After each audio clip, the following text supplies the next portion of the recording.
I have two brief questions I'd like to ask, if I may.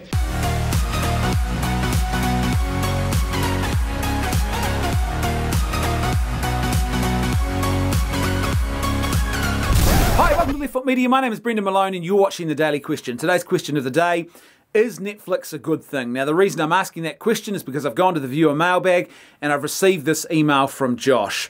Hello, my name is Josh and I would like to know what you think about Netflix, specifically its cultural impact. I believe that this medium of entertainment that has been introduced is both a good and a bad thing. I remember the days when you had to wait a week to see what happened next on your favourite show.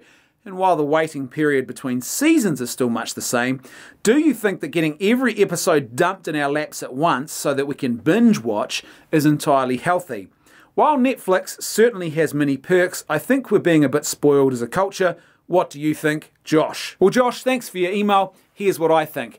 I think that binge watching isn't necessarily a good thing for us. Interestingly, I read some research about this about a year and a half ago, which indicated that people who binge watch their favourite shows, as opposed to people who actually take the time and have a gap between each episode, like a reasonable period between episodes, and take their time to watch a whole season, the people who binge watch report that they are less satisfied with the actual show itself than the people who give themselves a bit of a break between each episode. Now, I think there's probably some good reasons for this.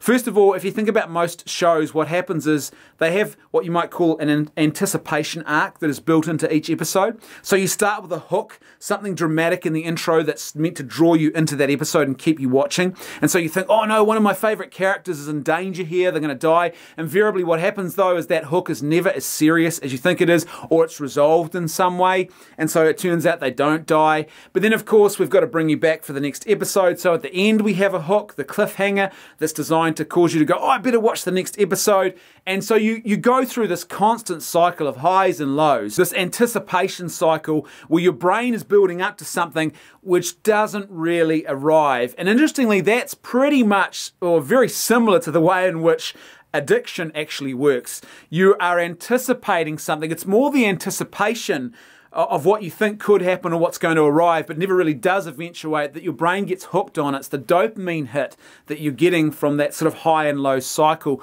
rather than the substance of what is actually going on here. So it's kind of not surprising. The other thing too is that when you're watching a show in such a condensed way, you binge watch, even if you break it into two, say 6 episodes here and another 6 episodes here, you're still getting a lot of information just crammed in. There's really only so much that your brain can take in.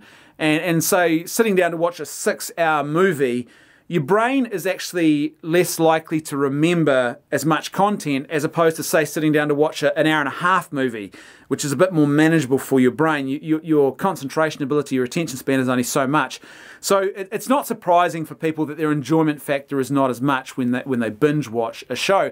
The other thing I think that's interesting is that there is more of a, perhaps, that phenomenon of the multiple screen tabs all being open at once, because Netflix now, for a lot of us, we watch it on our devices and on laptops and on iPads and phones and other things. And so what it does is it gives us the ability just to either have multiple tabs open and to have, say, something that normally you would concentrate on solely, now just becomes something you can start and then you flick to another tab. So you start the show and it's playing in the background with your earbuds in, and then you flick to Facebook and you're scrolling Facebook at the same time as your show's playing. You're not giving it the same level of attention, or the fact that you can flick around to different things, or your attention's more likely to be interrupted if you're on a device and you get a notification about your Twitter account, you sort of jump out and get on that and then come back to the show.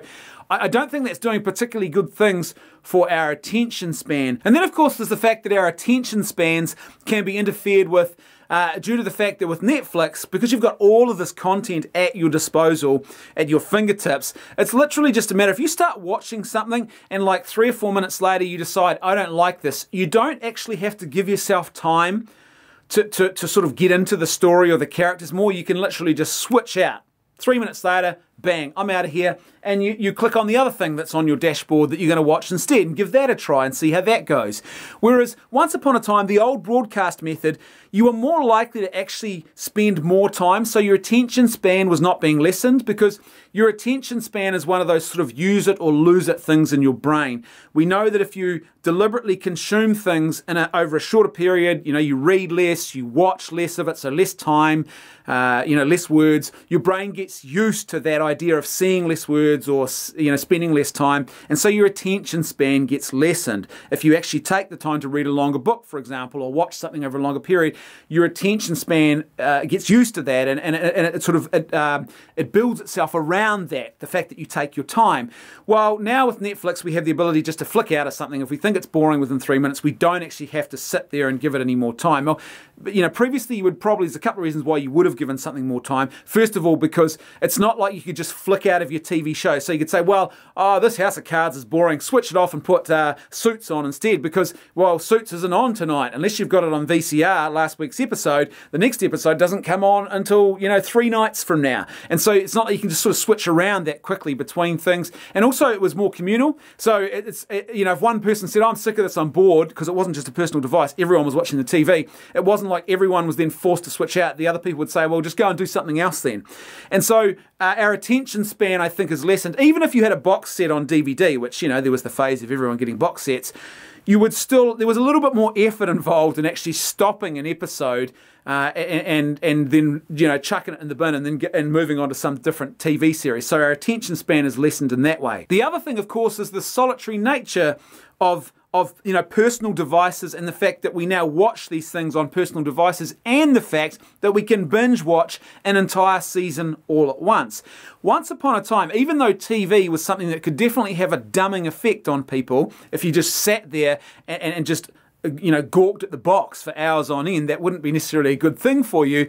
There was still a communal aspect to television, and particularly the way that series were broadcast. So, like, Thursday night was, the night that you watched House of Cards, and it was 7:30 Thursday night, House of Cards was on, and so there was a sort of communal aspect to it. You turned up as a group, if you were living with other people, and you sat down and you watched the episode together, or you would go back to work the next day, and everyone who watched that show who you worked with had all been forced effectively, unless they'd VCR'd the thing and then watched it later, they'd all been forced to pretty much watch it at the same day and at the same time, and so there was sort of a communal aspect to it, but now that's gone. So first of all, you don't actually have to turn up to the same place at the same time with everyone else in front of a TV to watch it. You can all just watch it anytime you like. You can be on the bus home and you're watching it at 4:30 while someone else is watching it and on the family TV at 7:30 or 8 o'clock that night. It's the exact same content.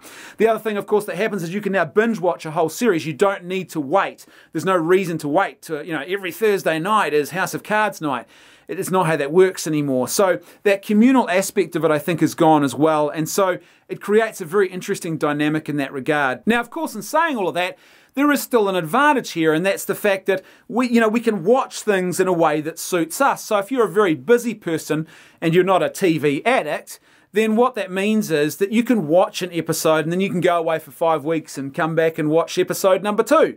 And then go away for a night and watch episode number 3, and then go away for 10 weeks and watch, so you're sort of not forced to have to watch it or have to remember to set your VCR. So there is an upside to this as well. I guess the lesson here is keep these things under control. Don't dumb yourself down. Don't sacrifice your attention span. Don't just be a mindless consumer of media entertainment just because it's there.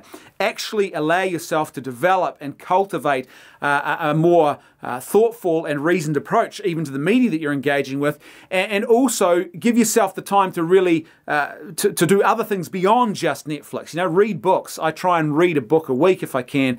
I'm not always good at doing that, but I try and do that because I think it's really important, not just for my attention span, but also for my knowledge base, and it's a bit more mindful than the mindlessness of just sitting in front of a screen and going, bleh. And of course, if you're watching a screen which emits a lot of blue light before you go to bed, your brain is going to be kept up effectively. What happens is your melatonin production is suppressed in the body with blue light, and melatonin is the thing that basically tells your body, now's the time to go to sleep. But if it's been suppressed, you know, it's like drinking bottles of V, or, you know, energy drink, and then sort of trying to lie down and go to sleep. So there's lots of advantages and reasons why you should sort of keep these things under control. As per usual, I'd love to hear your thoughts, so please let me know what you think in the comment section below. And if you like the content I'm creating and you'd like to see more of it, then please support me on PayPal or Patreon. There's a link for both in the description below. That's right, I can hear my theme music too. I'll see you tomorrow on The Daily Question.